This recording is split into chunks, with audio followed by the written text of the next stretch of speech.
Yo, what is going on, guys? It is Jay here, aka Mojo Sports. We're coming at you guys with the Collector Podcast, episode 3 here. What's going on, everybody? So, today's guest, we got a featured guest today. We got LJK Cards, aka Lane.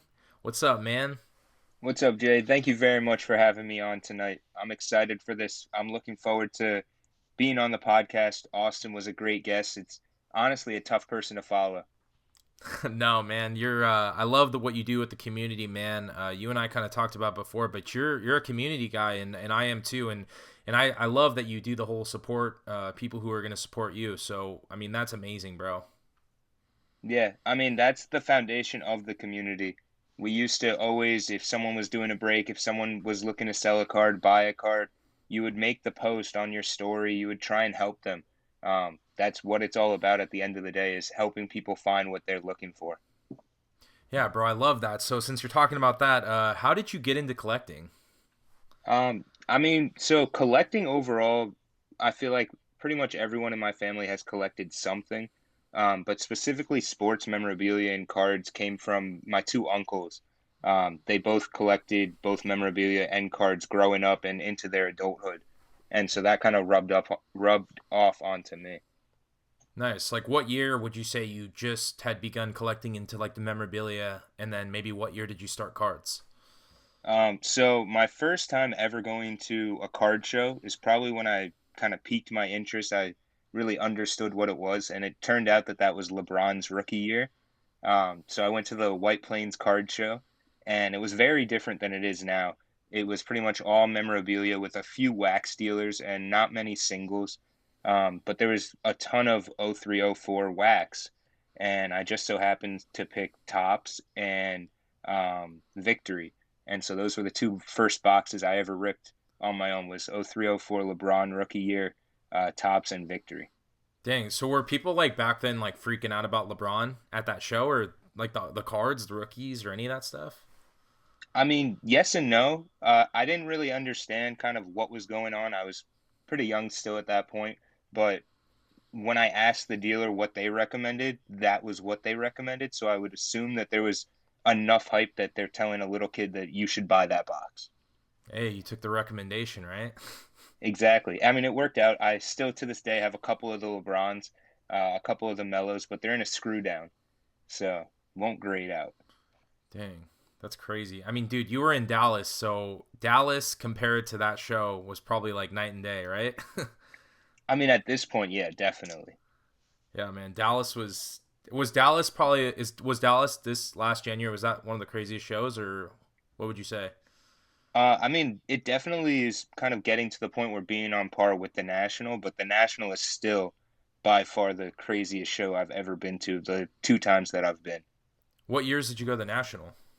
I went the last 2 years that it happened, so Cleveland and then Chicago. And it's unlike anything you could experience. I'm assuming because I want to go Chicago, I right? mean, it's like, yeah, it's hard to explain. It's literally just a week long of just cards. You wake up in the morning, you go to the show, you do cards all day, then you go to dinner with a bunch of your friends, and then you go to trade nights, or you go. I mean, it depends on what you do. Some people go to the casino, some people hit downtown, but for the most part, you go to trade nights, and trade nights are where the magic happens for the most part at the National, in my opinion. You do a ton of deals during the day because the dealers they actually give you deals. If you're looking for specific stuff, there is stuff under eBay. You just have to know what you're looking for. And then trade nights is where I've always found that I've gotten my monsters, so to speak. That's what's up, man. Yeah, because I experienced a mini trade night in Dallas, and that was unbelievable. Like that was so fun. Just 2, 3 in the morning, just talking with all you guys. That's awesome, man. I'm excited for Dallas. You're going to Dallas round 2, right? Yep, I will be in Dallas, Oh and man, I think it's going to be even bigger than this last one. I'm so excited, man. This is gonna be fun. All right. So since we're transitioning to this, who's your favorite team? I see you repping Texas and you're repping OKC, so I think you like Durant. Yep, so Durant's my all-time favorite athlete. That stems from being a diehard Longhorn fan. Followed him from college into the NBA. When he entered the NBA, I didn't really have a basketball team. I was hoping that the Trailblazers drafted him because they already had LaMarcus Aldridge, who Oh I had yeah. followed at Texas beforehand. But unfortunately, they chose Greg Oden. which kind of burned, but it is what it is at this point. Portland's still trying to recover from that, and KD moved on. Dang, I get that. Were you mad when Kevin Durant left OKC? I know he helped your guys' city a lot. I mean, yes and no. I understood why he left. It was, I mean, as good of a GM as Sam Presti is, and he's one of the best GMs to like be a GM in the NBA. He doesn't do a good job of keeping the stars that he gets happy, and you've seen that even with the Spurs when he was the GM there. He got lucky that he had guys like Manu, Tony Parker, and Tim Duncan, but he couldn't really keep anyone else around them. He was always swapping in the role players that were around those three. And so it didn't surprise me when they had to make the decision and they kind of chose wrong, getting rid of Harden and keeping Ibaka. And once that happened, I didn't see KD staying. Wow, dang. So you saw that happening. That's wild. But I mean, hey, you got OKC's got some first round picks, so you guys should be fine. And Shea's really he's awesome. Yeah, I'm excited for the future. Really Yeah. excited for what they're building. Yeah, you guys will be fine. All right, let's transition it out. What are some things the community just doesn't know about you, Lane? Because you do group breaks, you do cards, you're really like plugged in the community. But outside the community, like what are some things we don't know, or some things we didn't know about you? I mean, the community kind of knows this, but my number one passion is philanthropy. Um, Above cards, above sports, above anything, it's philanthropy.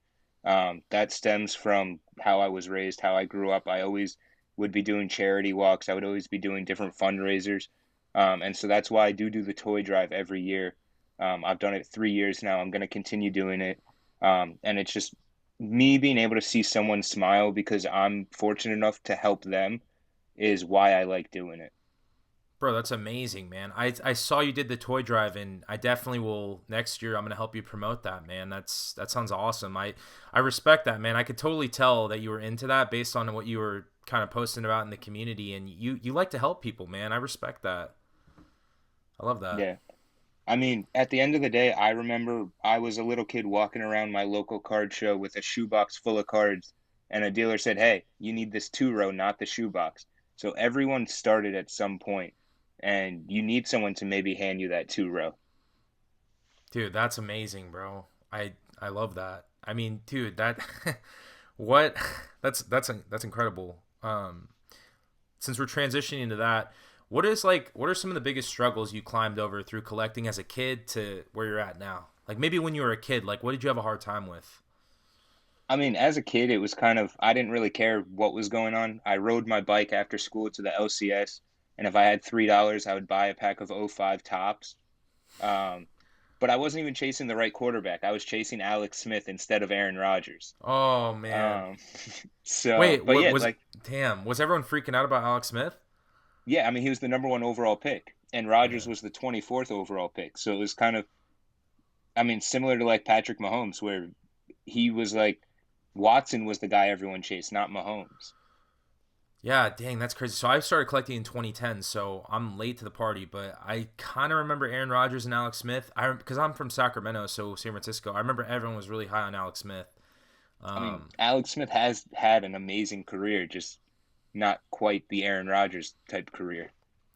was there anybody else was chasing during that '05 season that just totally didn't pan out? Everyone thought they were going to be amazing. I mean, I wouldn't necessarily say anyone was like chasing them, but there were specific guys that like Adam Pac-Man Jones literally had on his rookie card Adam Pac-Man Jones. So like people like that. There was Carnell Cadillac Williams had Oh, I Cadillac remember Williams on him. his card. So it was like kind of cool to chase those type of cards where it was like the unique names or the nickname cards, so to speak. Um, but people didn't really chase the rookies like they chase the rookies now. It was more so if you liked a player, you collected them. Yeah, so they weren't like obviously they didn't grade cards like and all that stuff, right?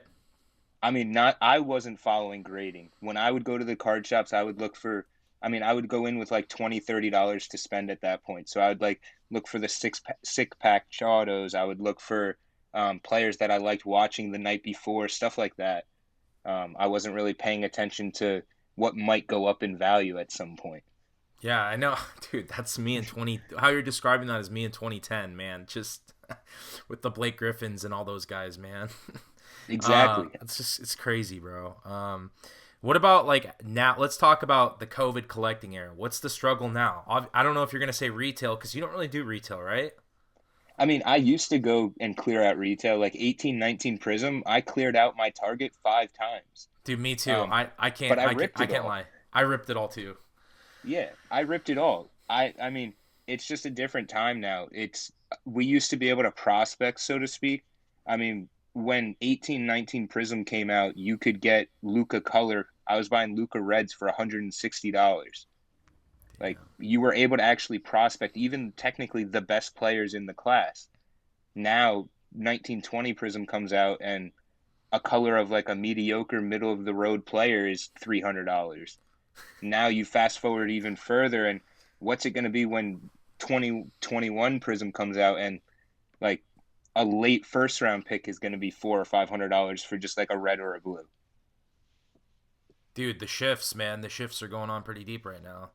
What like okay, so obviously retail's not a struggle. Do you have any struggles with the group breaks or community wise? Is there anything you're struggling with, or is it everything pretty smooth right now? It sounds like the I'm gonna be honest with you. I'm part of the graphing community, and then I kind of just jumped full into the card community, and like you guys don't have drama like I thought you would. Like in the graphing community, I mean, it just a lot of up and down. I mean, there's always going to be drama if you want to be involved in drama. I try and stay out of it. A lot of the drama comes from when a scammer comes around and that person was really active in the community or used to be a big name in the community. And so that's when a lot of the drama comes up is who's going to back the person versus who's going to take what side. So luckily we haven't had that recently or lately. Knock on wood. Yeah, exactly. You're right, man. There hasn't really been scamming. Not that I've seen too much. So that's good. And then we also have had a lot of different new pages pop up on Instagram. Um, like I know that I got off on bad terms, so to speak. But there's that like card porn page that I know has posted about different things going on in the hobby and the community for people to look out for people to watch out. So that's always a good page to check out. And then there is the sports card scammers of Instagram that was started. Hmm. And they've been highlighting a lot of the bad pages or pages to watch out for, especially if you're new to the community and you're trying to make deals, because that is the whole goal is to post cards and make deals. Yeah, dude, that's awesome. Thank you for plugging some pages. So if you guys need some like help or just curious, there it is. What do you do outside of collecting? So in terms of just like hobbies or in terms of like a job? I was thinking more of the hobbies. Gotcha. Um, so cards becoming my full-time job have kind of eliminated some hobbies. Also, COVID eliminated some hobbies. But love going to sporting events. Um, really enjoy going to festivals and then just traveling. Traveling is probably one of my favorite things and actually experiencing kind of what's around you, hiking, nature, things of that nature. What's like your favorite place you've been to like for traveling? Probably Belize. Oh, dude, okay. Where else? I've been to Spain, Portugal, London, Ireland, and Okay. then I do want to travel more within the U.S. and travel out west and see more of the western part of the country. Yeah, dude, that's what's up, man. Yeah, I've been to like my grandparents live in Montana, so I've been up there. And then with these card things, I never had gone to Dallas. You know, when I went to Dallas, all I was expecting was cowboy hats in the desert. And when I was flying over, there's like little mini lakes everywhere. So you're originally Yeah. from Dallas, right? So I'm from New York. My mom was born and raised in Texas, and then a Okay, lot of my dad's family, he's from New York originally. A lot of his family actually has moved to and lives in Texas now. So that's why I say my family lives there, but I live in the Northeast. you live in Connecticut. Yep. That's crazy. I the whole time I thought you lived in OKC. Nope, never. So I've what's actually it, never even been to OKC. dude? I thought you were based at OKC. So that's wild. But what's in Connecticut? Do they have like a lot of cool card shops and shows or? So Connecticut does have a show every weekend. So there's 4 different shows that I can go to every weekend, and I usually go to 2 or 3 per month, depending on when Dallas is happening lately. That's cool. Um, and then card shops, there's 2 different card shops. One I'm not really that big of a fan of, and then the other one's about 3 hours deeper into Connecticut. So I've only been once, but it was a good experience at that one. Since you're talking about card shops, I've always wanted to ask you this. Would you open a card shop once the COVID stuff ends? Is that do you have a Um, dream to do that? A lot of people have dreams to open a brick and mortar card shop. I don't know that I would ever want to have a card shop, but I would definitely want to get more of a space specifically for cards.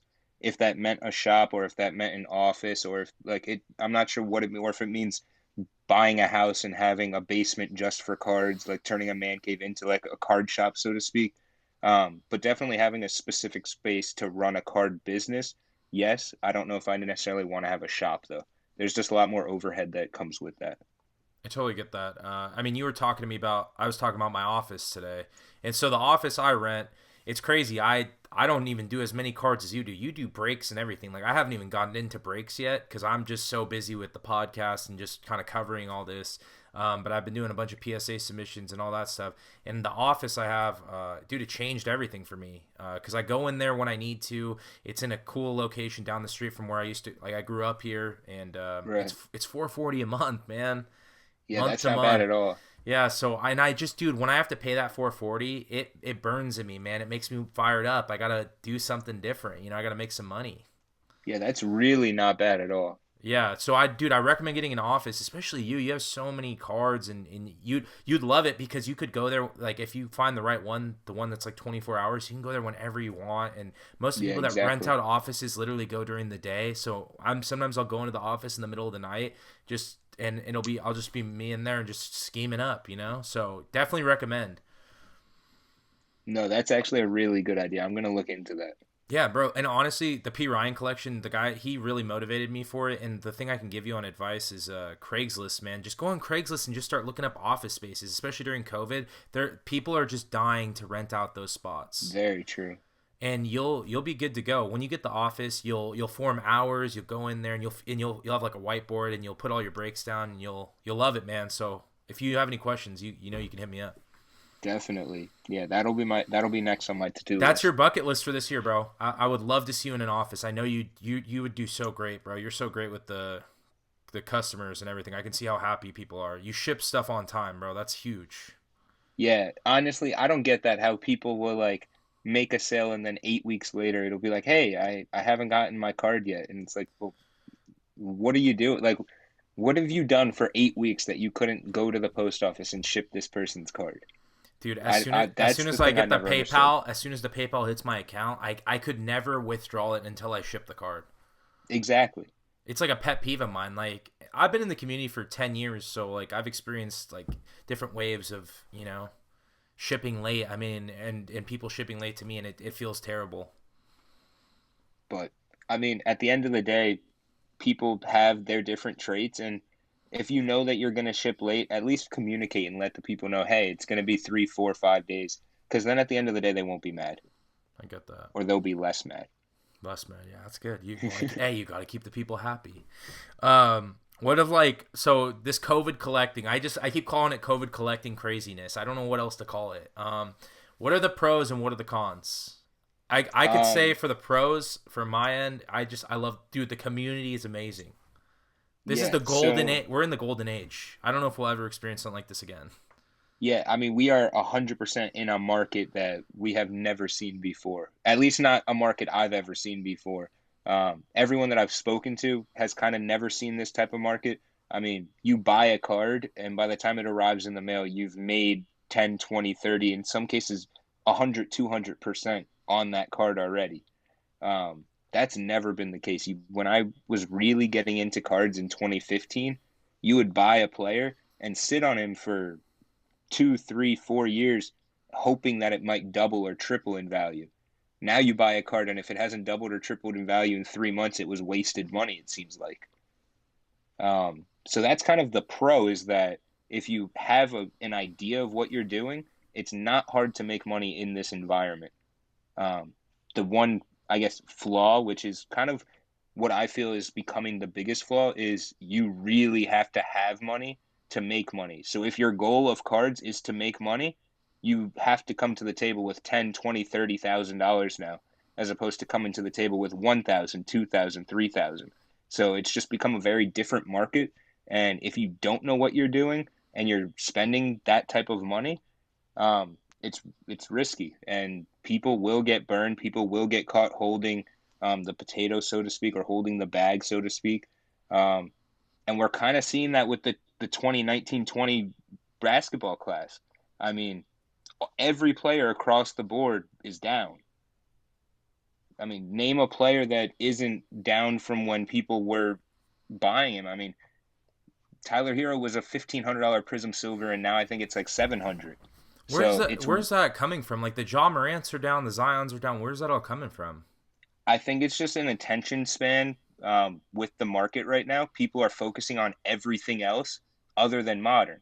So if you didn't buy into John Morant's at $700, at $800, if you didn't buy into Zion's at $1,200, right now is a really good time to buy in. Or right now is a really good time to kind of hedge your bet and kind of even out where you bought in. If you were buying in at 1,200, buy some now at 500, and you're only into it for 850 instead of being into it for 1,200. So it just depends on how you want to play the market now, but it's a little worrisome that some of these quote unquote superstars or soon to be superstars, potential superstars, are on the downswing when they're playing really, really, really well. Yeah, I totally get that. I mean, I'm gonna be honest with you. I have a Trey Young PSA 10. I got $2.99 invested into it, and I looked and the price, man, it's like 450. I should have sold it. I'm in my head. I'm thinking, why didn't I sell it 700? Because I got greedy. Right. I'm thinking that card's gonna be worth 1,200. So I hold it. I Exactly. hold it. I hold it. But it's like I remember somebody telling me, like Powers Autographs. He was telling me like. He's like, why would you transition for that? Why wouldn't you take the 700? Are you going to chance on making that 500 extra dollars? He's like, that's greed. And I was like, shit. I mean, yeah, at the same time though, you could have held it depends on what it was. I almost sold my Allen Iverson Topps Chrome for 2,000. Oh, I decided to hold it. Now it's like 8,500 to 9,000. So I know. It's sometimes holding crazy. does pay off, but make sure what you're holding isn't necessarily like a common commodity, so to speak. What do you think about Trey Make, Young? Like that Trey Young hold, like I'd have to wait, huh, for like another like couple years if I wanted like a big return. I mean, at this point, yeah, you have to wait on Trey Young. He is a superstar or superstar to be in the league, but the Hawks are 2 3 years out still. I mean, they made some good moves this offseason, but they're still, I mean, what in 13th place in the East right now, and it's Yeah, not like the dude. East is strong. I know. I don't get So that. I mean, Trey Young, in my opinion, if you believe in him, right now should be a time that you're buying color, that you're buying rare stuff.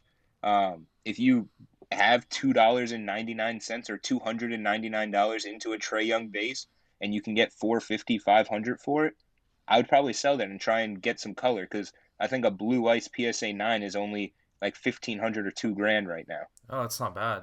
So you don't mind which buying PSA nines if they're colored? if they're color, if there's stuff that is a low pop, so if a PSA 10 is low pop and PSA 9 is low pop, it's not necessarily a bad thing to buy a PSA 9 if you can't afford or you can't find a PSA 10. That's food for thought right there. All right, I'm gonna bring his name up, even though I didn't think we were gonna talk about him on the podcast. Luca. Yeah, People bought the Lucas, and I kind of know it was inflated in December. I don't know if you recognize that, but in December they were going for 2.2 grand, like 2,200, yeah, 2,000. Like that was out of nowhere. Like that was ridiculous. And then like what preseason it was like 1,600 for a Luca. Now they're like down to 11. yeah. I mean, What's going on there? so what's happening to Luca is what everyone complained about Trey last year, which was empty stats, so to speak. He's not winning. So now the team is getting healthy and they're starting to win again. So the tone might start changing on Luca now that they are starting to win. Because winning ultimately is what drives a player's market. Winning and collectability. He has the collectability he needs to win. But them being at 2,200 was a complete joke. I had people trying to tell me that they were going to be at 3K before by All Star break, that they were going to be this, they were going to be that. I personally sold mine at 1,800. I own zero Luca base Prism. Um, I was stashing Revolution PSA 10s, but when those got to 600, I actually sold those. I thought that was too high for a Revolution base card. Um, I like Revolution. I think Revolution is a cheaper product or used to be a cheaper product. I'm not sure what the pricing is going to be for this release that's coming out, but it's a cheaper product that doesn't necessarily grade easily, but when you find a clean card, it always grades out, whether it be with BGS or PSA. They look good, man. I was talking about Revolution. That's one of my favorite card designs. I talked about it in one of my YouTube videos. Yeah, and it's super slept on. I mean, Luca's rookie year, you could rip Chinese New Year Revolution for $27 a box. Dude, I remember those. I remember those. I when Austin and I were doing the stinking local card shop video, we're breaking those green Prism retail boxes for like Yeah, 75 per, and then we're like, oh, should we buy a Revolution box because we don't have enough money to buy another green retail box?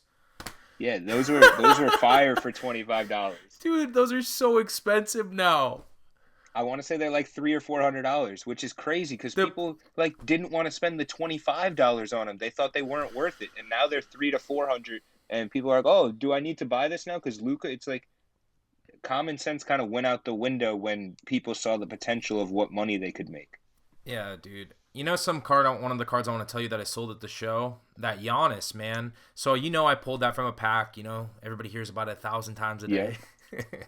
um, dude, man, they offered me 3,200 cash, and I just thought it was a good idea. I couldn't, after being in Dallas, having that base rookie, going to 20 tables and having each person offer me $2,000, I was just thinking to myself, I could use this money towards something else. I mean, at the end of the day, it's never a bad thing to flip a card as long as you have a plan for the money, whether it be my plan is to put the money away or my plan is to put this amount into a new card. Always have a plan when you are selling a card. Don't just sell a card to sell it. I like that. I'm gonna be honest with you. I personally put that money away, and I could totally see it being used for equipment, like a new camera to vlog. Honestly, I mean, and there's nothing wrong with selling a card to put it away, but if that's your plan, do that. If your plan was to invest it into a new card, you should be researching what card you want to put that money into. yeah. I think when I sell that tray, if I end up selling it, I think that's what I'll do is upgrade. Might not be a bad idea. Yeah, definitely not a bad idea. And you might even find one in Dallas that you could sell the tray to a dealer and have a deal lined up already. Dude, people were trying to unload tray like I'm like maniacs in Dallas. Like nobody really wanted them. So it's nuts. So I was in Dallas in November, Oh, I and wasn't there. So what was the wait? I gotta ask you, what was the difference between Dallas in November and January? Go. Dallas in November was basketball only. I could not keep Zion base. I could not keep Trey base. I could not keep Luca base. I couldn't keep any base Prism in my showcase. Literally, I would buy five, and immediately someone would come and buy them all out. I was trading my base prisms for goats, so to speak. Like I traded 4 Zion base prism PSA 10s, a couple other cards. I think it was a Tyler Hero Prism Silver towards my Tiger Woods rookie autograph. Whoa. So like I was making those type of deals at the Dallas show because that's how hot Prism was. Whether it be color base, it didn't matter. People just wanted Prism PSA 10s. All right, so that's in November. I went to January, and what you're just describing did not happen at all. Like people, Right. I brought that entire from my vlog and all that stuff. I sold 3 cards. Exactly. So, and I went to Dallas in January expecting it to be baseball, and so I only went with baseball, and that's exactly what ended up being what people were looking for. So Dude, you called it. it'll be interesting how March is because March is an in between where it's kind of spring training is starting, but the NBA is still going on. Football draft is coming up, so it could literally be every single thing is big. What advice do you have for anybody? So I know, dude, let me tell you something. I know so many people that booked their flight to Dallas. People like my buddy from Minnesota, TC Grass is coming. My buddy JS Authentics is coming from LA. TB Grass 27. I mean, these guys are coming out. They've never been. Like, what advice do you have for these new guys that are They're not new, but they've never been to Dallas. They're coming to Dallas in March. What do you got for them? Like, what should they I mean, bring? so if you've never been to a card show, when you walk in, don't let it overwhelm you. Kind of go at your own pace. If you only really deal with $100 cards, don't just start trying to mess with thousand, 3,000, $10,000 cards because you're at a big show. Stay in your comfort zone, but excel in your comfort zone. When you're at a show, there's no reason why you can't buy a card for 100, sell it for 120, and then buy another card for 100 and sell that one for 120 and make 100, 200, $300 in a day and then leave with maybe a really big grail card or a $400 card when most of your cards are $50. And so it's a big addition to your collection, and you didn't really stress yourself out by overextending yourself. I like that. I wish you would have told me that before I came in January. Why didn't you tell me that? Nah, I'm just kidding. That's great, man. That's actually like spot on. I couldn't have said that better. All right, let's transition. You're into group breaks. You fill breaks like I want to join. I almost wanted to join one because you're filling them, and they're clean. You just go live. You break them. You keep everything organized. You put the best hit. I seen you. You put the little best autograph, on the little stand, and it's amazing. It's just like it's such a good process. I love watching it. Yeah, and shout out to Stand Up Displays. They 3D print the displays and they put your logo, whatever logo you want. Um, they'll do it if you have the specific size that you want for that top loader, they'll do that. If you want adjustable, they'll do that. Definitely hit them up. They help you get organized. PSA subs, huge for organizing PSA subs with 3D printed bins. I like that. So there's the shameless plug right there. Yeah. That's what's up. So let me ask you, group breaks. I've seen a lot of my friends try to get into that. What advice do you have for people that are trying to do group breaks? Be yourself. If you, when you're watching a break, if you're not going to get excited over a $1 auto, don't get excited over a $1 auto when you're breaking because your customer base is not excited about that type of hit.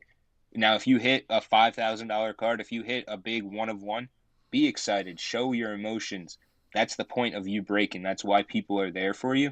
And then also be willing to have conversation. Know what you're breaking and know how to hold a conversation about it. If you're breaking baseball, be able to talk about prospects or who you think might go to the World Series or might win the specific divisions. If you're breaking basketball, be able to pronounce the rookies' names. Take some time before your break to actually go over the rookie checklist. Those are the only names you need to pronounce is the rookies. So know how to do that. That'll go a long way. You won't see any meme videos, and people will come to you and say, "Hey, like he knows what he's talking about. He can pronounce their names." Like that's literally as simple as it is. And then with football, be able to recommend teams. That's the biggest thing because most people outside of the big two or three quarterbacks won't know what they're chasing. So be able to recommend teams. If people might want a wide receiver, recommend the different teams that have good ROI at wide receiver or at running back, or just overall, if this team has seven rookies, recommend them if they want to have good potential value from that team. So do your freaking research, is what you're saying. Yeah, know what you're doing. Yeah, that sounds about right. Matisse Steibel. That's funny. So like, what's like the toughest, or like, I don't know. Actually, I have a personal question. How do you price the group breaks? Like, obviously, you want to make a little profit, but how do you determine that? I always was curious how you guys do that. Yeah, so it really just depends on how the cases are acquired. If the cases are got at distribution, pricing is going to be cheaper. If the cases are got secondhand or um, in the process of secondhand, meaning not at full distribution pricing, but still from a distributor, so it's below market value, but it's not distribution pricing, we're going to have fair pricing. If we're buying it at market, it's going to be broken at market. It's kind of how it works. And then the way that I prefer to break down the pricing is if you're going to spend, for football, let's say, if you're going to spend $1,400 on the Chargers, it doesn't really matter if you spend $1,400 in skunk or if you spend $1,600 in skunk. Whereas, let's say you were going to buy the Cowboys, there could be a big difference between spending $400 because the Chargers were only 1,400 or spending 300 because the Chargers were 1,600 and something else was cheaper. So having the middle of the road teams be a little bit cheaper and the more expensive teams have a little bit more gap to the middle of the road but and be a little bit more expensive is how I prefer it. And then there's people that do it the exact opposite and it's just everything's like the same price. I get that. So you do like more of pick your team type thing, and you kind of just ration the prices out. It seems like. Yep, I pretty much only will do pick your team. I've tried random team breaks. They're not as popular on my page. There's certain pages that pretty much only run random team. So it just depends on what your preference is. Do you have distribution from like Panini or anything, or do you just do like different? Do you have different outlets you buy from? So I personally break for a breaker. I break for Tailgate. They Oh, have that's distribution amazing. I didn't from, know that. yeah, so I work. under Tailgate's umbrella, so to speak. I'm Wow. helping them branch onto Instagram. They're a Facebook breaker, Jeff and Brandon. They both break on Facebook, and then I'm kind of their face on Instagram. That's awesome, bro. Good for you. That's amazing. Because I was gonna say you have great selection on products, so you're literally like a mini card shop online. Yeah, so luckily I get pretty much every release or every release that I would like to get. There's certain ones that I say no, I don't think I can fill it or I don't think Instagram would be that into that product, so I'll pass on it. But yeah, I definitely am lucky in that sense that I've met the right people to have connections like that, to have that opportunity. Bro, networking 101 right there. That's what's up, man. I'm glad I get like people get to hear this because I think a lot of people they envision group breakers and you just some people that's why we did the podcast so we could get to know you so we see like how you operate and like guys if you haven't figured it out by now Lane's like a nice guy legit like I met him so I mean there's that but I mean he's not doing any shystering you know he's just trying to do it honest business so I respect that man so I hope all my followers come to you and just buy into your breaks I'm definitely going to join one for sure so let me ask you this what's your best personal pull from a box? For myself, Yeah. so actually when I was first getting into cards, or not first, but 2017, so it was like Mahomes time. Monster breaks. I bought two personal boxes. And in the second personal box, out comes Mahomes rookie contenders auto and a Trubisky rookie contenders No auto way. from the same box. So that was pretty cool from a personal box for me. Did you keep the Uh, Mahomes? I sold it when it got to $1,200. Oh, dude, Yeah, I sold a Luca number to 42 to OTIA Sports for $1,000. They sold it for probably 10 to 20,000. yeah. So I also, I mean, Mahomes was my biggest, or dollar for dollar, actually, Luca was my biggest mistake. But Mahomes, in terms of like rare pieces, basically you name the piece, and I've probably owned it or had the opportunity to buy it at this point. Was it before the hype? Yeah, it was way before the hype. Did you know he was gonna be good? I didn't necessarily know he was going to be good. As a diehard Longhorn fan, I follow the Big 12 pretty like pretty hard. So him being at Tech, it was like, damn, this guy's consistently throwing for 500 yards and six touchdowns. Like, give him some weapons, and I'm sure he can do something at the next level. And then I like the idea. I've always liked the idea of players that can sit for a year and learn. Jordan Love was someone that I was going to go after, and then his cracked ice contenders is like 7 grand, and last year a Kyler cracked ice was like 3,500 for like the same card. So yeah, you can't really buy Jordan Love at that pricing. But I really like going after players that are sitting learning for a year or two while at that level. What And do you think so about since you're talking about that? What do you think about Jacob Eason from the Colts? Jacob Eason was someone that I was buying when like the first products were coming out, and now it's kind of like, well, now he's really expensive for probably not even going to be a starter. At this point, I started flipping a lot of what I had of him. Is there any young quarterbacks that you would like have somebody like buy into? Honestly, it depends on who you believe in. It depends on what you think is going to happen with a lot of these potential trades that are going on. One quarterback I've been buying a lot of is Carson Wentz. That's just because I think he's going to get traded to a really good situation for him. But if you don't think Carson Wentz can come back from the different back injury and knee injuries he's had, don't buy Carson Wentz. You If you like think buying Drew, during the dip, right? not necessarily during the dip, but follow the markets. If you think a player's market is down, buy it. If you think a player's market is inflated or too high, sell or don't buy. Don't necessarily jump on the train just because everyone else is jumping on the train. Like a bunch of us posted our Ronald Acuna Bowman Chrome tonight. I Don't know just go you, out and buy a Ronald Acuna Bowman Chrome because we all posted them dude. You if you guys don't like posted Ronald them. Acuna. I totally looked at him like, this is the third Ronald Acuna I've seen tonight. So I was like, I was gonna joke around and post a little base card on my story and then tag you guys. But then I was like, we're good, we're good, we're good. Yeah, I mean, it wasn't necessarily planned, but it was just like we all have those cards, so why not post them? All right, Enjoy your cards. since we're talking about those guys, this is all like Acuna, Tatis, or Soto. Rank them in as one, two, and three. So I'm biased. Everyone knows I'm a Soto guy. Soto was my biggest investment that I actually held on to. Um, He's I so bought good. the I got the gold at 5,500 trade at the last national that happened in Chicago. Woo!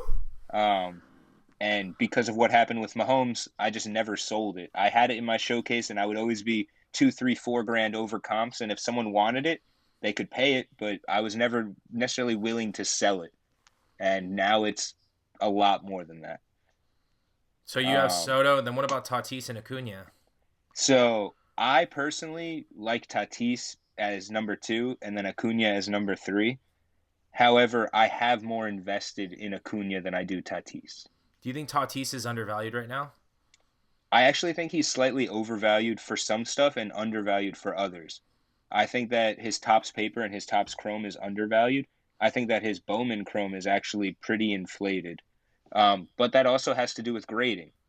The 2016 cards are considered one of, if not the hardest years of Bowman to grade.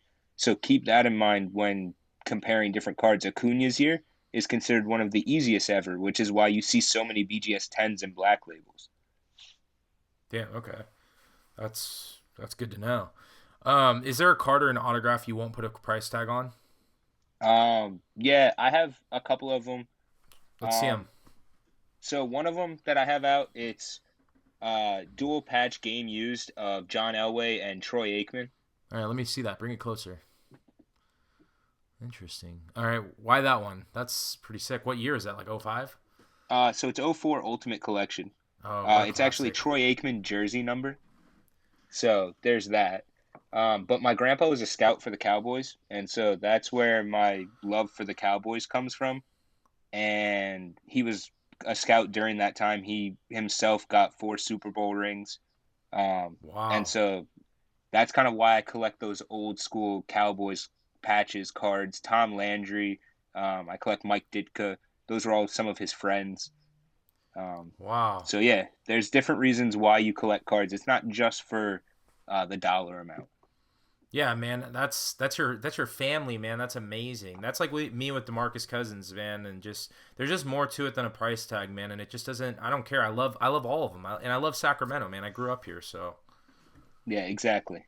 What else? What else you got that you wouldn't put a price tag on? You got anything else, or you just Um, so another one. This isn't necessarily like a super big card or like that. It's like, oh wow, he wouldn't put a price tag. But I don't buy or sell, or I buy. I don't sell any of my Adrian Beltre cards. he That's was just great. period. Adrian Beltre's my favorite Ranger that I got to watch outside of Michael Young. But Michael Young doesn't really have any cards, so you can't really collect him. So Adrian Beltre became the Ranger that I collected and still collect. What about Josh Hamilton? Did you like him? I love Josh Hamilton. I loved Pudge. I had game used People Pudge batting gloves. people love Josh Hamilton. Do you remember that when people collected? There was people that PC'd him, and like he was like amazing during the home run derby. People love Josh Hamilton. I have a signed jersey of Josh Hamilton. I have a couple cards of Josh Hamilton. I was definitely one of those people that was a Rangers fan that loved having Josh Hamilton. It's kind of sad though, like his path and what I ended up know, happening. man. I know, bro. That's yeah. Do you have any like other cool cards you want to show? So I did bring out. I have the gold soda. Oh, there it is, dude. That's the card. What's your So plan? that's my biggest card in my collection right now. Um, Honestly, I bring it to Dallas if someone comes up with to my table with a stupid amount of cash or let's go to the bank and do a transfer. I mean, at this point, it's life-changing money that card is worth. So I have to at least consider any sort of serious offers. But I'm in no rush at all to sell it. I don't think Soto's going anywhere anytime soon. I mean, Soto, Acuna, and Tatis are younger than like 85% of this incoming rookie class or the rookies of this past year. So, I mean, I'm not worried if I'm investing in any of them as long as you think Tatis's back will hold up. Yeah. So between now and spring training, what who would you say is like the two best buys? Where I the mean, prices are like evened. I thought Mookie Betts was a really good buy. His market has kind of exploded recently, and I no longer kind of recommend buying him. I think at this point the ship has sailed until we can see what the Dodgers team is going to be. Um, I currently own zero.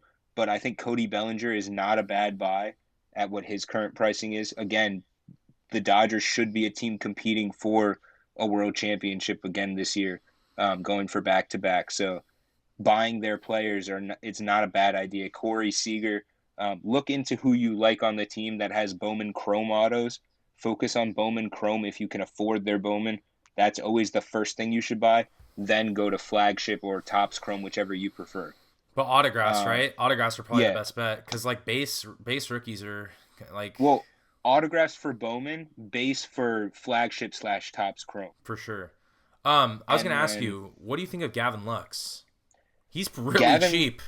yeah, Gavin Lux is the type of guy that if you think he's going to win a spot on the team and he can go back to kind of where his pedigree was, he was the number 5 overall prospect when he I got called know. up. So it's not like he doesn't know how to play baseball. It's just a matter of will he ever become the guy that the hobby thought he could be. He's cheap, man. I mean, in Dallas, I bought 20 of his the Topps paper PSA 10s. I was buying them for $35. Somebody was Uh, selling them for like 25, $30. I was like, dude, I should have bought like 10 of them, just $250. Oh well. exactly. I mean, you can't even grade them at this point for that price. And then you got to wait 50 years to get them back. Right. So on situations like that, analyze the market. Realize like there's a lot of players right now that you can buy PSA 10 updates, PSA 10 Topps Chrome for 30, 40, $50 that when you think about how much it costs to grade, the time that it's going to take for it to get back, it's worth it to just buy these for 30, 40, 50 instead of buying raw and trying to grade it.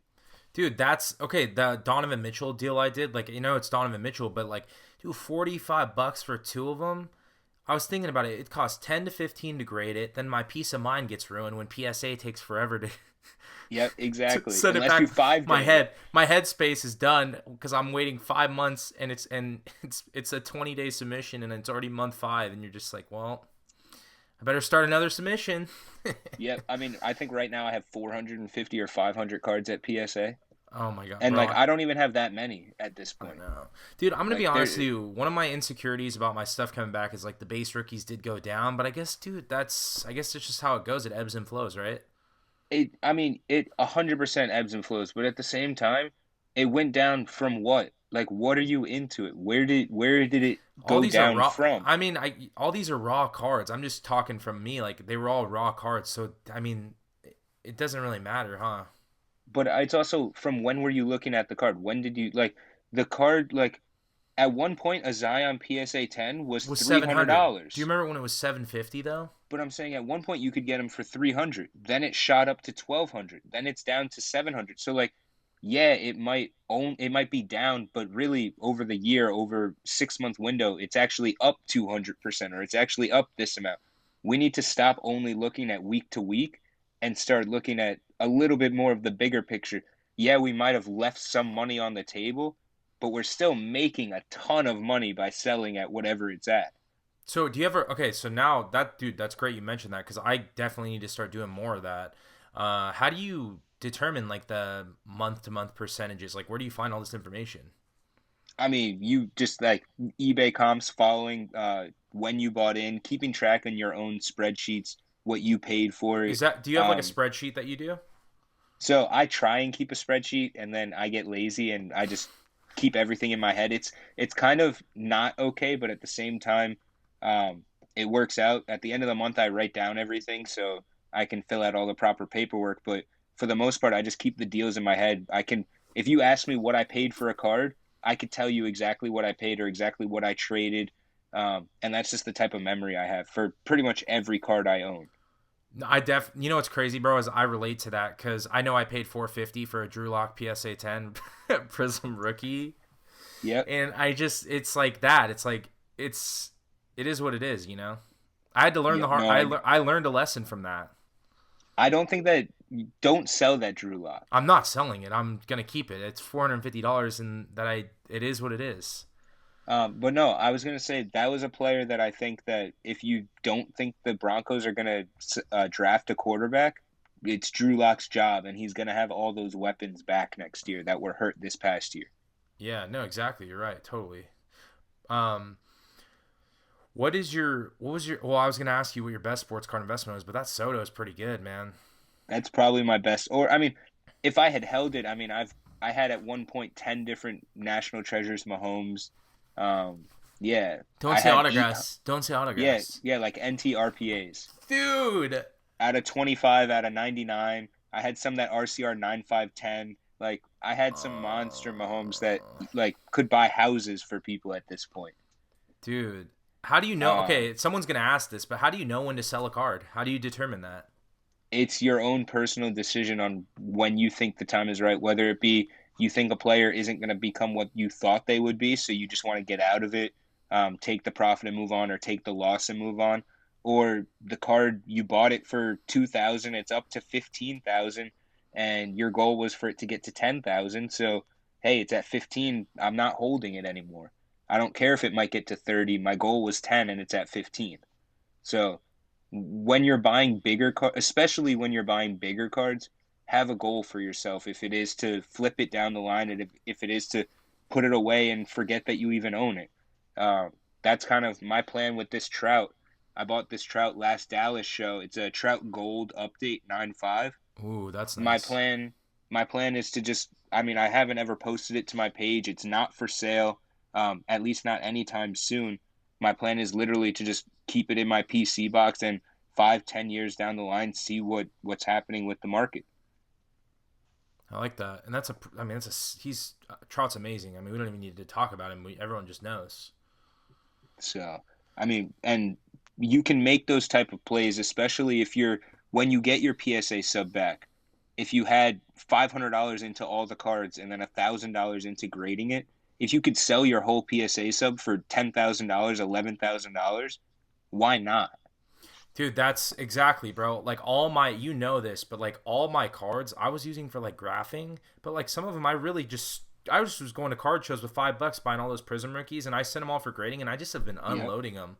That's why in the exactly. office you see all those cards, dude. It's all cards that I'm just like, okay, these are gonna go on eBay. I'll like pick a couple out, like a Porter Jr., like a Prism. I'll just pull it out and be like, fuck, I'll put it on eBay, $20, right? Yep, exactly. And And it those might not 20 bucks grade add well. up. It Those might 20 not, bucks add up and they dude. add up It's quick. it's crazy. I like it's unbelievable how cards are worth just as much as autograph 8x10s, 11x14s. Like cards, these little cards, and they're so easy to ship. You put them in a Yep. sleeve and just all that stuff. It's just team bag, and it just That's what makes it so led me easy. to cards, to be honest. I was You in you were ahead. You Battlegraphs. were ahead of the game, man. I was in Battlegraphs on Facebook and someone posted about a break and that was in 2015 and that led me to cards. Like that's when I got back into cards seriously was 2015 and I've been in since and it came down to it would be like $30 to ship a jersey or ship a basketball and you had to find a box or you had to find the right thing to protect it. Whereas a card you just needed a bubble mailer and you could do it anywhere. Exactly. And dude, like basketballs, like in the jerseys, like you can't do the custom shit. Like that's not a good move anymore. And then like photos, all that stuff's a problem. And then dude, if it's not signed in the right place, or if it's Yep. just like it's just there's so much to it now. It's like the cards were just so easy to make, like to move them and buy something that I like. I've always believed in this. If I sell something, it's so I can keep something that I have stashed away in that closet. I don't disagree. And I collect memorabilia. I invest in cards at the end of the day. Yes, I have PC cards, but if someone came and offered me to buy every single card, yeah, I would sell every single card I have. I would not sell my memorabilia. Dude, exactly. Like this came right off his back. Like I'm never gonna sell that, and like I love it, and like I'm not thinking like, oh, I gotta sell stuff to keep it. It's just like in that sense, it's like that's something that'll always be there. Yep, don't disagree at all. All right, what's going on, guys? We are back, the collector episode 3 with my boy Lane. He is not tired of me yet. I'm shocked. No, we're having a great time. We're having some great discussions, and I'm looking forward to what else is in store. Now I'm gonna grill you with the hard questions. Here we No, go. no. If you could change one thing to make collecting better, what would you change? Um, I don't want to say go back to how it was, but in a sense, go back to how it was. Being able to go into a show with $100 and actually walk away with something that you're really excited about, that was kind of a lot of fun. You didn't necessarily have to go to a show and $100 only got you a base prism or $100 only got you this like simple thing. It used to be you go to a show and $100 like got you a nice haul and you were really excited about it. So being able to go back to that type of situation would be great. Or just being able to walk into a store and find a blaster box and rip it because you were bored. Yeah, a blaster box that's not That's leaf. $20. That's not That's 80 or leaf. 100 or That's 400. yeah. You could buy a hobby box for 120 at Target now. It's ridiculous. Um, dude, I totally get that because it's just I don't know. We're in that transition, and you as a breaker, you get that. I mean, you want people to just have fun and actually have a PC and collect. Like, don't you like how important is it for somebody to have a PC so they?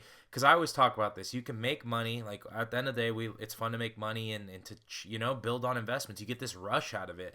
But there's also the side where you PC and you love what you collect, and like, how does someone find that balance?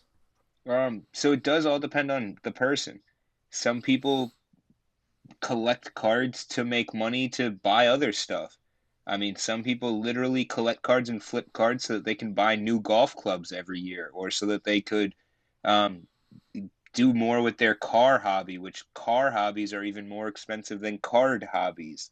Um, so it just depends on really what your interests are. If your interests are cards, find players that you really like, find unique cards of them. It doesn't need to be the most mainstream. It can be cool patch autos, cool die cuts, low numbered inserts for sets that you're a big fan of. There's so many different ways that you can still collect and not break the bank as long as you are okay with not only collecting Mike Trout or not only collecting the biggest stars of the league. Like you can go out and get De'Aaron Fox rookies for $20 if you're a big De'Aaron Fox fan. You can go out and get LaMelo Ball rookies. Yeah, they're not going to be pro uni yet, but you can go out and get them for $10, $15 if that's your guy. You can collect your guys without needing to have a PSA 10 gold or this or that. I like that. You don't need to have the prism based rookie. You can collect the Revolution or the Chronicles or something that looks cool, like an action shot. Like those Chronicles John Morant dunk rookies were Yeah. pretty cool. Those are pretty cool. I mean, those cards were legitimately $400 when Chronicles came out. Yeah, that's So, insane. I mean, It's such a cool looking card. and that's an iconic dunk or an iconic play from his rookie year. You talk about John Morant, and people talk about the what could have been dunk. Oh yeah, the teabag dunk. That's Poor funny. Kevin Love. I know, man. um, if you had if you could give like advice to a new collector that's never invested in sports cards, I get DM'd a lot. Like, what should I invest in? Or I guess just somebody that wants to just be a part of the community. What advice do you have for them? Be Make yourself. Like that is the biggest thing. Be yourself. Be true to yourself. Don't let money. Don't let the cards that you have or the cards that you want to have. Don't let anything change who you are. Um, be yourself, and that'll go through the screen. That'll get you more followers that have similar interests to you. That'll get you more followers that want to be around you, that want to engage with your posts, that want to be in group chats with you and DM with you. um, when you start to shy away from that, that's when you kind of aren't as happy with your collection. You aren't going to be as happy with the people around you, and it'll start showing with your pickups. And so being true to yourself, if you like certain things, collect those things. There's nothing wrong with collecting Marvel or collecting comics or collecting Pokemon or collecting hockey. You might not make the same amount of money as someone who only collects basketball, but you're collecting what you know and what you like. I like that, man. I think that's really important because I think if you're miserable collecting, what's the point? Yeah, yes, money does provide some happiness, but the point of the hobby, yeah, we can make money flipping literally anything in this hobby. At this point, any sector of the hobby, you can make money flipping. Just find the sector that you're happy with and then capitalize it, learn it, and then you'll find the different gaps and the different holes that you can quote unquote take advantage of. Yeah, and find the collectors that are like on the same like wavelength as you are. Like Exactly. that's important, man. If you surround yourself around people that are just like super greedy, and then that kind of starts to rub off on you, and you're learning from the wrong people. I'm a big community guy. I like the reason the podcast is flowing is because we want to bring transparent people on that are freaking if you're passionate about this thing, you'll go to the bitter end to master it, to learn about it, to just to love it. Exactly. As You many can times you as can I've tell you can tell who's passionate about this, and you can tell who's just freaking just out there just making money and running away. Yep, as They're many on their times way as out. They're on their way out.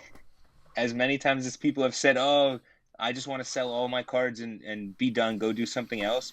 The people that really love cards, love the hobby, it didn't matter what the cards have gotten to. They've said, "Oh, if it gets to this price, I'm out." But they've gotten to that price and they're not gone. So those are the people that you want to stay surrounding with because they're here for a reason. They're here because they love cards, they love the community, they love what cards can have the potential to become. This is the start. I'm not sure where it's going, but I do still think that this is just the start. I like that. And I'm gonna be honest, like I think you can relate to this, but it's like cards, autographs, and memorabilia. The one thing I can tell you is I love sports. And when I can have a card or an autograph that has just brought me an inch closer to the game, what more could you ask for? So that's one reason why I've personally never really gotten into vintage. Lately, I've gotten into vintage just because, honestly, I'll admit it, a little bit of FOMO. Everyone's picking up vintage, I everyone's know, posting their man. vintage, so it's made me want to get a few in. And I have bought a few just to kind of have one or two or three vintage cards. But that was never what I was into, and it's not where my collection's going. Um, I like being able to wake up on a Sunday and watch the players that I'm invested in when it comes to football cards. I like being able to on Wednesday night TNT basketball watch the guys that I'm invested in. I don't like investing in retired players because I can't actually watch them anymore. I can't be excited when they're throwing down alley oops or like having a six touchdown game. That's not what I'm into cards for. I like that. I think that's a different twist that people don't really hear about. Most people hear about, oh, why is the young player worth more than the Hall of Famer? You Well, hear that that all could the be time. why. I think it's the hype. I think it's exciting. I think it's exactly what you described. I don't think I've ever heard it said like that on like a video, so it's important.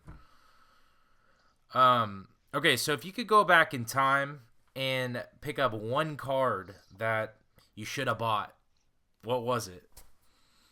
Like that I was offered or just in general? Like you had a chance to buy it, and it's like a huge card now. So at the time, there's two different cards. One, they're both Patrick Mahomes cards. So um, I was offered a Patrick Mahomes cracked ice contenders for $900, and at that point, I had never spent $900 on a Oh, card before. oof. And I replied back to the guy, "Hey, if you can give me a couple of days, I'd be interested in it, but I have to move some cards. This would be my biggest purchase." And he responded back 15 minutes later, "Hey, sorry, it's already sold." And so it was literally that quick. It was like within an hour span, the card sold. So, I mean, the Mahomes market was picking up, but $900 for that card was also like 30% off what it should have been at that time. So there was that. And Right. then the Immaculate Shield RPA. So the 101 true RPA Shield of Patrick Mahomes. I was offered that for $1,500, but it was damaged, so Oh. it wouldn't grade out, and so I decided that it wasn't worth investing the money into it because it wouldn't grade out. The person that did buy it sent it to PSA and it came back a PSA, I believe 7.5, and I believe the last time it sold it was like 123,000. Wow. See, hey man, I respect that. You could talk about that, and you're not. It's not the end of the world, right? Nope. I Who mean, cares? you live and you learn, and I mean, it just goes to show you if you believe in a guy, it doesn't matter if he's starting right now or if he's already a superstar. If you think the card has potential to grow, put your money where your mouth is, so to speak. I like that. All right, you could tell your younger collector self one thing, like one secret. What would it be? Um, Grade early. When I was first getting back into the hobby in like 2015, 16, 17, the only time I really ever graded was at shows. I would do RCR occasionally, Oh, yeah, which I is remember those. people don't know Little. what that is anymore because of, I mean, it's just not a thing right now with COVID and everything going on. But RCR was a pretty cool feature. It was $10, and Beckett would review your card for you and kind of let you know if they thought it was a gem worthy card or not.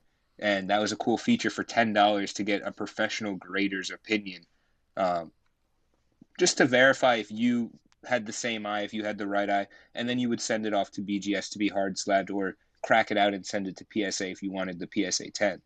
And they'd Um, put like a seal on it, like a gold seal, and they'd put 9.5. They'd write 9.5 out, and then you could exactly. send that in. That's such a Or cool.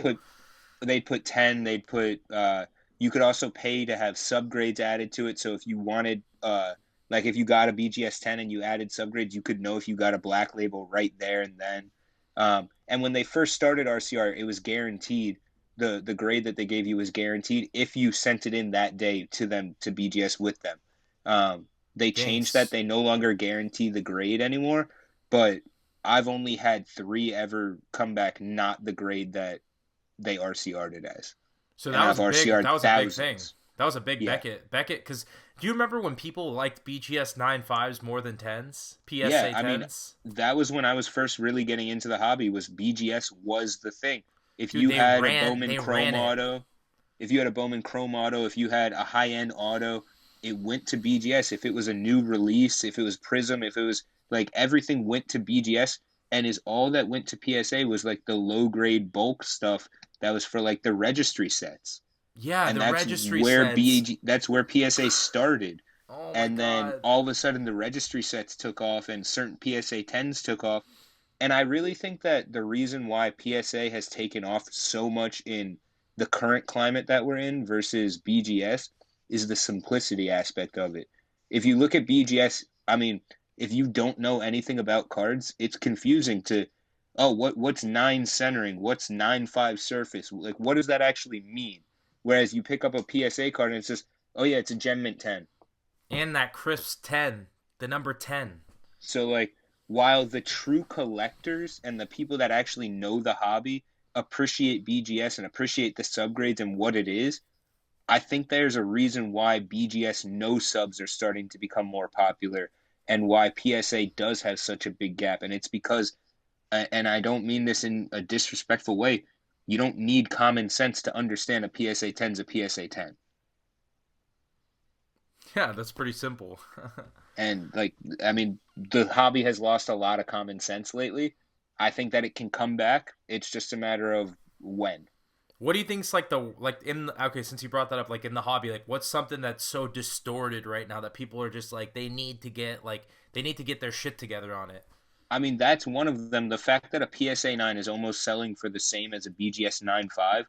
A BGS 9.5 is a gem mint card. A PSA 10 is a gem mint card. So a A 9.5 PSA is equal 9, to a 10. yes, a PSA 9 is a mint card. A BGS 9 is a mint card.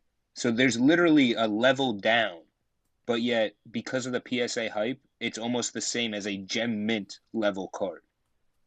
So that's Do you one think thing. BGS could take over again and like start rising up in the ranks, or is it just not a thing? Take over again? I don't know. Close the gap? Yes. I do think that the gap is way too big. And it's why, I mean, if you look pretty much, I brought out 6 cards. 4 of them are, or one of them is raw. 3 of them are BGS and 2 of them are PSA. So like my high end is for the most part all in BGS slabs, and there's a reason for that. I trust BGS more than I trust PSA. Everyone's talking about, oh, BGS has fake slabs. Oh, BGS has this.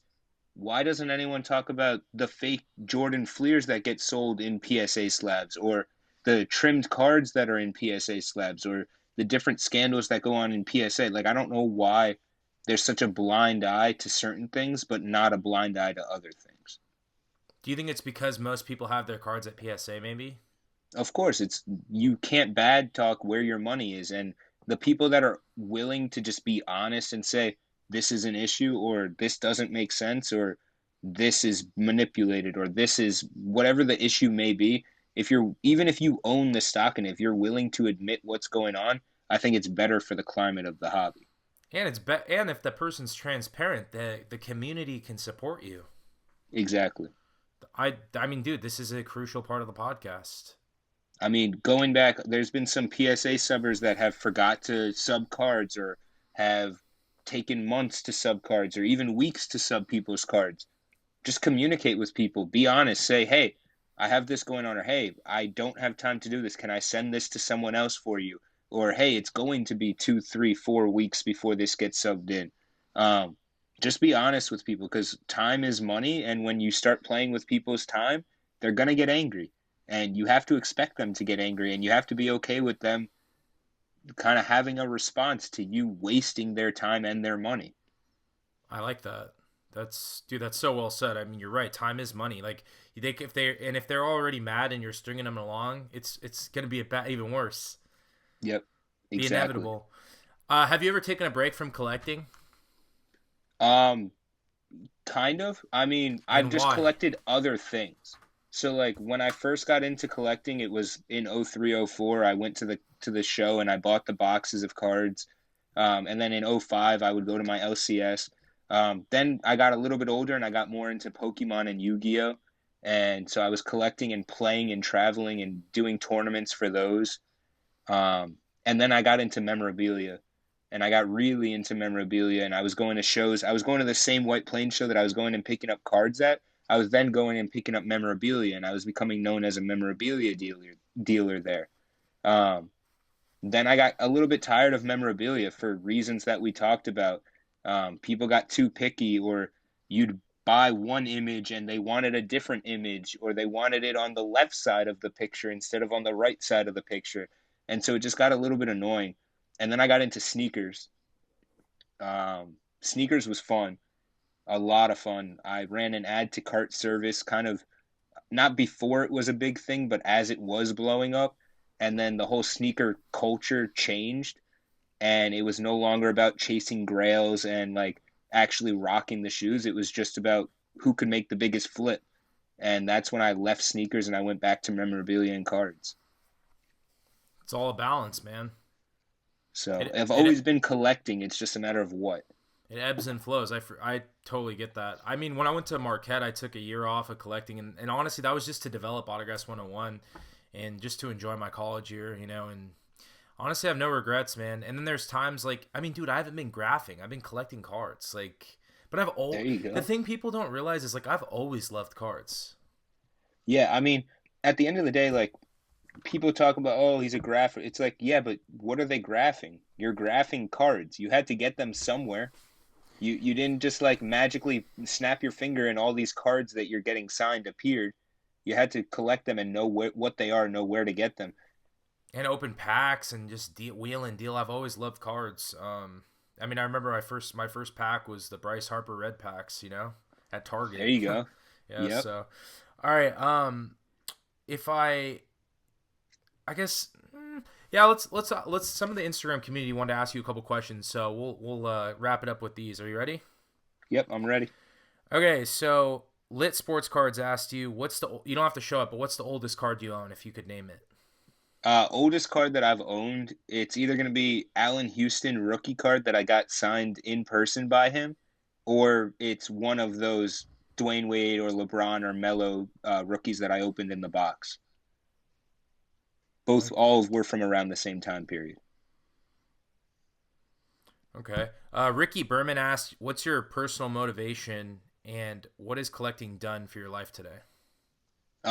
I mean, it's my job right now, so it's completely changed my life. It's allowed me to work for myself. It's allowed me to be my own manager, so to speak. I know I do break for tailgate or under the tailgate umbrella, um, but it's different kind of having that type of manager versus going into a job every day and having to report to a manager with a 9 to 5 and specific projects.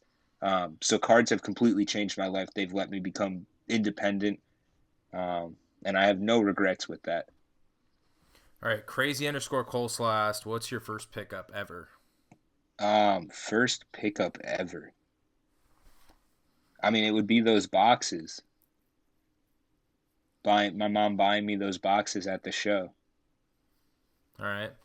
All right. Andrew underscore R159 asked, "For someone getting into the hobby, what would be a smart way to invest $500?" Um, Honestly, pick a player and get a couple base, or I mean, if it's a basketball player, get a couple base prism, a couple silver prism, a couple if you can afford any color within that $500 range. It depends what player you're picking. Um, or try and find something that's numbered in a PSA 10 already. So if you're going after Bowman, if you can't necessarily afford a Bowman Blue Chrome Auto, get a Bowman Blue Chrome non-auto in a PSA 10 or in a BGS 9.5. Like a Wander Franco Purple Chrome non-auto is about $600, but it's numbered to 250, so you're still getting a Wander Purple first to 250. Oh, that's a good one. Yeah. All right. Countdown City Cards asked, "What are your thoughts on Fortnite trading cards? Will they go up in value Series 1 or Series 2?" So if you're going to collect Fortnite, I personally like the wax. I haven't opened any. I can't say that I plan to open any, but I have two cases of blasters in my closet from Series 1. Um, That's yeah, good. exactly. I think that Series 1 is the potential to have a really good long-term hold. From a nostalgic standpoint, if if the game continues to be played, there's going to be a collectible aspect to the cards. If the game stays known in the online community, there's going to be a collectible aspect to the cards. If parents want to show their kids down the line, oh, I used to play this game, there's going to be a collectible aspect to the cards. And that's why I think that the Series 1 or first edition, so to speak, will be the sought after cards. It's like Pokemon, like 1999 Pokemon. Exactly. Like kids like me, I was 5 years old. Exactly. Wow, It that's could have similar like results. And I mean, cards are cyclical, so that could be the new cycle entering the market. all right. So KK underscore grass asked, "Should we be worried about the base market dip right now?" Worried? No, it's a correction. It's not a like it's not tanking. Like the whole market isn't collapsing. It's not ending. There's no bubble bursting, so to speak. It's a market correction to something that shouldn't have been at the values that they were at, if we're being honest. Giannis base prism should have never hit 7,500 in a PSA 10. They really should have never hit 3,000 in a PSA 10. Um, but they did. So certain people took advantage of that, and certain people got killed by that. Um, A lot of Now the people are buying them market's at 3,000, hoping they go to 7,500. exactly. And they might go back up. I don't know that they'll ever hit 7,500 again, but base is always going to be a stable factor of the hobby. It's always going to be the entry point to get into a player. I mean, the most iconic cards in history are base cards. A Michael Jordan Fleer rookie is a base rookie card. When you're at like the brass knuckles of what the card is, it's a base card. I like that. All right, so that's it for the Instagram questions because we covered a lot in that. And then the last question that I'm personally going to ask you to end the podcast is, what is like, what's your favorite part of being a part of this Instagram community? What fires you up? So for the Instagram community, so when I got into cards on Facebook, and Facebook is very, very different than Instagram. Facebook is more actually about getting down to the deals. You post a Raz, you post a card, you really just do deals. It's if you're in a break room, there's some community feel. But Instagram, it doesn't matter what your goals are. It doesn't matter if you're a business, if you're a collector, if you have one card, if you have a bajillion cards. It's a community. And once you start posting, once you start commenting, you're welcomed into the community as long as you don't do anything to kind of outcast yourself. If you aren't obnoxious, if you aren't a scammer, if you aren't rude, you're going to be welcomed and you're going to be invited by the people that are good in the community. And so that's what I meant by if you're yourself, you're going to fit in this community and you're going to have no issues having a good time making deals and growing your name. Man, dude, that's spot on, man. Well, hey, Lane, I want to thank you so much. You shared so many great insights, and I got to know you a lot better, and I think the community did too. And this was fun, man. Thanks for being a part of this. Hey, I appreciate you having me on. If you ever want me to come back on, I'm always happy to come back on.